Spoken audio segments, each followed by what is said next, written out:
অমৃত সমস্বাদের হাতে মাখা নলেন গুড়ের সন্দেশ আজ আমি তৈরি করব। এর জন্য প্রথমেই টাটকা দুধ থেকে ছানাটা তৈরি করে নিয়েছি। ছানার জল একেবারে ঝরিয়ে নিয়ে একটা প্লেটে নিয়ে নিচ্ছি। ছানা ঠান্ডা হলে এরপর হাতে করে একটু মাখিয়ে নিয়ে 1 চামচ মতো ময়দা এখানে দিচ্ছি।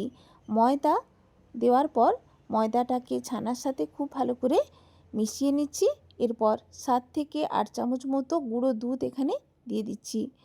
গুঁড়ো দুধ হাতে করে ছানার সাথে মিশিয়ে নিচ্ছি। এরপর হাতে তালু দিয়ে একটু এইভাবে চাপ দিয়ে দিয়ে হাতে একটু সময় নিয়ে একেবারে স্মুথভাবে ছানাটা তৈরি করে নেব মিষ্টি তৈরি করার জন্য। যেহেতু এই মিষ্টির নাম হাতে মাখা নলেন গুড়ের সন্দেশ, হাতে মাখাটা কিন্তু খুব ভালো করে করতে হবে। একেবারে স্মুথভাবে এটা আমি মাখিয়ে নিয়েছি। দেখেই বুঝতে পারছেন একেবারে মিষ্টি তৈরি করার জন্য ছানা স্মুথভাবে মাখা হয়ে গেছে। ঠিক এইভাবে মাখিয়ে নিতে হবে। এরপর ফ্রাইং প্যানে সামান্য একটু ঘি দিচ্ছি। ঘি মেল্ট হলে 1 হাতা মতো দুধ দেব। দুধ দেওয়ার ফলে ছানাটা ফ্রাইং প্যানে দেওয়ার পর মিশিয়ে নিতে সুবিধে হবে। দুধ গরম হয়ে গেছে। অর্ধেকটা ছানা প্রথমে দিয়েছি, একেবারেই পুরোটা দিয়ে দিইনি, এতে করে মিষ্টি তৈরি করতে সুবিধে হয়।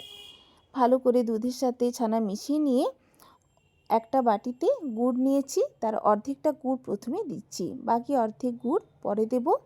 একেবারেই যদি প্রথমেই পুরো গুড়টা দিয়ে দেওয়া হয় তাহলে বেশি তরল হয়ে যায়, এতে করে ঘন মিষ্টি তৈরি করতে বেশি সময় লাগে এবং একটু অসুবিধেও হয়। সেই জন্য আমি অল্প অল্প করে পাটে পাটে গুড়টা দিচ্ছি। গুড় ভালো করে প্রথমবারে ছানার সাথে মিশিয়ে নিয়ে বাকি অর্ধেক ছানাটাও কিন্তু এখানে দিয়ে দিচ্ছি। যেহেতু একটু তরল ভাব আছে সেই জন্য আবারও আমি দুধ অ্যাড করলাম না।